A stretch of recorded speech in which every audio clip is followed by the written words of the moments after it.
राजकुमार सिद्धार्थ एक सुखी जीवन व्यतीत किया करते थे और उनके पास वह सब कुछ था जो एक राजकुमार के पास होना चाहिए, जैसे कि भव्य महल, स्वादिष्ट भोजन और मनोरंजन के अनगिनत साधन। लेकिन राजकुमार सिद्धार्थ के भीतर एक गहरी बेचैनी थी। उन्हें दुनिया के दुअहक, बीमारी, बुढ़ापा और मृत्यु के बारे में जानने की तीव्र इच्छा थी। एक दिन राजकुमार सिद्धार्थ महल से बाहर निकलने का अवसर पाकर उन्होंने ने पहली बार दुअहक, बीमारी, बुढ़ापे और मृत्यु का साक्षात्कार किया। यह उनके लिए एक गहरा सदमा था। उन्होंने महसूस किया कि इन दुखों से कोई भी छूटा नहीं है, चाहे वह राजा हो या प्रजा। इस अनुभव उन्हें दुखी कर दिया और उन्होंने राजपाट त्यागने और इन दुखों का कारण जानने का प्रण लिया। उन्होंने वैभवपूर्ण जीवन छोड़ दिया और एक साधारण साधु का जीवन अपना लिया। राजकुमार सिद्धार्थ ने कई वर्षों तक उन्होंने विभिन्न शिक्षकों से ज्ञान प्राप्त किया और कठोर तपस्या की। उन्होंने गहरे ध्यान में बैठकर जीवन के रहस्यों को समझने का प्रयास किया। आखिरकार एक रात बोध गया में एक पीपल के पेड़ के नीचे ध्यान करते समय उन्हें ज्ञान की अनुभूति हुई। बुद्धत्व को प्राप्त करने के बाद उन्होंने अपना शेष जीवन दूसरों को दुखों से मुक्ति का मार्ग सिखाने में लगा दिया। उन्होंने 4 आर्य सत्य और अष्टांगिक मार्ग की शिक्षा दी, जो दुख से मुक्ति का मार्ग प्रशस्त करते हैं। सीख गौतम बुद्ध की कहानी हमें यह सिखाती है कि सच्ची खुशी भौतिक सुखों में नहीं, बल्कि ज्ञान और करुणा के मार्ग पर चलने में मिलती है। वे हमें यह भी याद दिलाते हैं कि कठिन परिश्रम, दृढ़ संकल्प और सहानुभूति के माध्यम से हम अपने जीवन में किसी भी लक्ष्य को प्राप्त कर सकते हैं। एक बार गौतम बुद्ध वैशाली नगरी में धर्म प्रचार के लिए जा रहे थे। जब वे नगरी के बीचों-बीच से गुजर रहे थे, तब उन्होंने देखा कि कुछ सैनिक एक लड़की का पीछा करे रहे हैं। तभी वह डरी हुई लड़की एक कुएं के पास जाकर खड़ी रह गई और वह हाफ रही थी और प्यासी भी थी। तभी बुद्ध ने उस बालिका को अपने पास बुलाया और कहा कि वह कुएं से पानी निकाले और स्वयं भी पिए और उन्हें भी पिलाए। इतनी देर में वह सैनिक भी वहां पहुंच गए। बुद्ध ने उन्हें हाथ के संकेत से रुकने के लिए कहा। बुद्ध की बात सुनकर लड़की ने कहा, महाराज, मैं एक अछूत लड़की हूँ और मेरे कुएं से पानी निकालने पर जल दूषित हो जाएगा। तभी बुद्ध ने उससे फिर कहा, बालिका, बहुत जोर की प्यास लगी है, पहले तुम पानी पिलाओ। तभी कुछ देर बाद वैशाली नगरी के राजा भी आ गए। फिर उन्होंने बुद्ध को नमन किया। बाद में सोने के बर्तन में केवड़े और गुलाब का सुगंधित पानी पीने के लिए दिया, पर गौतम बुद्ध ने उसे पीने से मना कर दिया।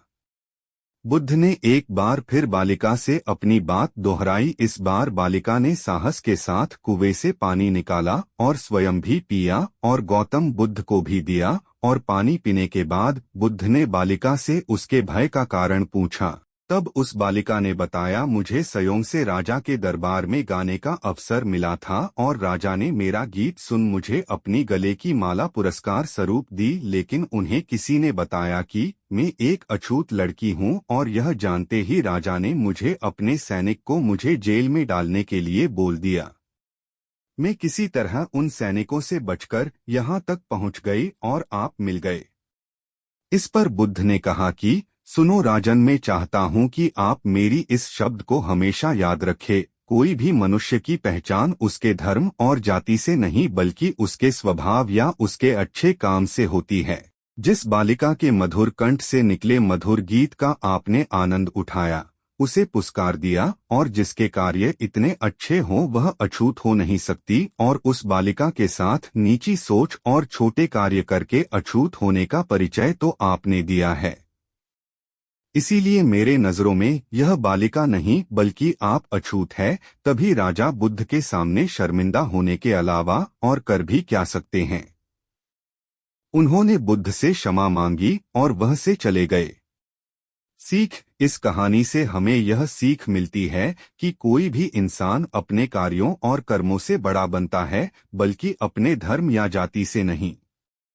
गौतम बुद्ध के मठ का यह नियम था कि उनका कोई शिष्य जब भी कभी बुद्धत्व को प्राप्त कर लेता तब उसे कहा जाता कि एक दिशा में चले जाओ और आसपास के जो लोग हैं उनका ज्ञान वर्धन, उनकी जो आत्मा और चेतना जागृत करने का प्रयास करो और उनको सद्मार्ग पर लाना है। उनका एक शिष्य था जो 6 साल से मठ में रह रहा था और तपस्या कर रहा था। एक दिन वह परेशान हुआ और सोचने लगा कि मेरे गुरुदेव ने मुझे आदेश क्यों नहीं दिया। इसी बात पर नाराज होकर वह गौतम बुद्ध के पास गया और कहने लगा कि मेरी तपस्या में ऐसी क्या कमी रह गई? क्या मैंने ज्ञान अर्जित नहीं किया और अब तक आपने मुझे आदेश नहीं दिया कि आप जाकर किसी दूसरे जगह पर अपना ज्ञान बांटो, और क्या मैंने बुद्धत्व प्राप्त नहीं किया है? तभी गौतम बुद्ध ने शिष्य से कहा, सुनो, तुम्हें थोड़ा और समय लगेगा, यही समय बिताओ। यह बात सुनकर वह शिष्य चिढ़ गया और कहने लग गया कि गुरुदेव, आपके ज्ञान में कमी रह गई और आप मुझे ज्ञान नहीं दे पाए। गौतम बुद्ध को लगा कि ये समझेगा नहीं और कहा, ठीक है, कल सुबह पूर्व दिशा में एक गांव है, वह जाना और वहां से भिक्षा लेकर आना और अपना पूरा दिन वही बिताना और कोशिश करना कि वहां के लोगों को थोड़ा सा ज्ञान बांटना और आकर मुझे बताना कि अनुभव कैसा रहा। वह शिष्य बड़ा खुश हुआ और उसको लगा कि अब तो बात बन गई, अब मुझे आदेश मिल गया, और वह दूसरे दिन सुबह पूर्व दिशा की उस गांव में चला गया और शाम में जब वापस आया तो हाथ में पट्टी बंधी थी और हाथ पैरों पर चोट निशान थे। ये देखकर गौतम बुद्ध ने उस शिष्य से पूछा कि ये क्या हाल कर लिया? तब उसने बताया कि आपने मुझे कैसे गांव में भेज दिया और वहां पर जब मैंने भिक्षा मांगी तो लोग मुझे डांटने लगे और भगाने लगे। एक व्यक्ति सिर्फ वहां पर मुझे भिक्षा दी, वो भी जमीन पर फेंककर, और कहा कि ले जाओ इसको। इतने बुरे गांव में आपने मुझे ज्ञान बांटने के लिए भेजा, अब आप मुझे कल किसी और गांव भेज देना, मैं जाकर के ज्ञान वहां देकर आता हूँ। गौतम बुद्ध यह सुनकर थोड़ा मुस्कुराए और उन्हें तो पता था कि ये कुछ कर नहीं पाएगा, और कहा कि ठीक है, अगले दिन तुम किसी और गांव जाना, लेकिन एक दिन के बाद जाना और एक दिन मठ में रुके रहना है। अब की बार गौतम बुद्ध ने अपने दूसरे शिष्य को उस गांव में भेजा जहां अपने उस शिष्य को भेजा था, और शाम में जब वह शिष्य वापस लौटा था तो उसकी भी हालत वही थी और हाथ पैरों में चोट लगी और पट्टी बंधी हुई थी। गौतम बुद्ध ने पहले वाले शिष्य के सामने दूसरे शिष्य से पूछा कि हुआ क्या था। तब उसने कहा कि जिस गांव में आपने मुझे भेजा था वह के लोग बड़े भोले भाले हैं, भिक्षा दे नहीं रहे थे, और एक व्यक्ति ने मुझे जमीन पर फेंककर भिक्षा दी और मैंने उसे स्वीकार कर लिया और उसे आशीर्वाद दिया कि तुम्हारा कल्याण हो। तो वह व्यक्ति चौंक गया और कहने लगा कि आप गजब के इंसान हो, मैं आपको जमीन पर फेंककर भिक्षा दी और आप मुझे कल्याण हो का आशीर्वाद दिया। तब मैंने उसे कहा कि मैं अपना कर्तव्य निभाऊंगा और आप भी बड़े दानी हैं और आपने मुझे भिक्षा दी है। उसके बाद में जब वह से निकल रहा तब मैंने देखा कि एक बच्चा बीमार था और मैं जंगल में गया तब वहां से जड़ी बूटी लाने, और जब मैं लौट रहा था तब कुछ लोगों ने मुझे पकड़ लिया और पूछने लगे कि यह जड़ी बूटी कहाँ लेकर जा रहा हूँ। तब मैंने उनसे निवेदन किया कि मुझे छोड़ दो, एक बीमार छोटे बच्चे की मदद करनी है, और तब उन्होंने मुझे छोड़ दिया। जब मैं गांव में वापस आकर उस बच्चे की मलहम पट्टी कर रहा था तो तभी गांव वाले मुझ पर हमला करने लगे। तब उस दानी व्यक्ति ने जिसने मुझे जमीन पर फेंककर भिक्षा दी थी उसने गांव वालों को रोका और कहा कि यह ठीक व्यक्ति है और इसे अपना काम करने दो। जब मैंने जड़ी बूटी लगाई तो बच्चा ठीक हो गया और सब मेरे लिए तालियां बजाने लगे। सभी गांव वाले कहने लगे कि कल फिर आएगा गुरुदेव, मुझे कल फिर उस गांव में भेजिएगा, क्योंकि वह बड़े ही भोले लोग हैं, समझते नहीं है, बस प्यार बहुत है, और अब की बार कोशिश करूंगा कि थोड़ा प्यार और उनके पास पहुंचाने का और ज्ञान उन तक पहुंचाने का। वो सब ज्ञानी तो लेकिन बस जब अनजान व्यक्ति से बात करने में डरते हैं।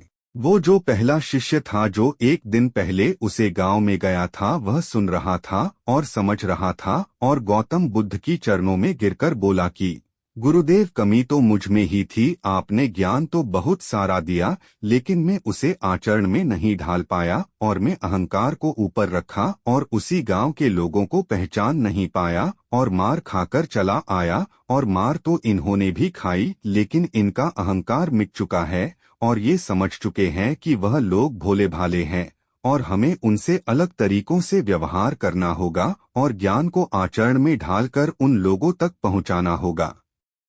सीख, अच्छा इंसान बनने पर ध्यान दीजिए, अच्छा समय अपने आप चला आएगा।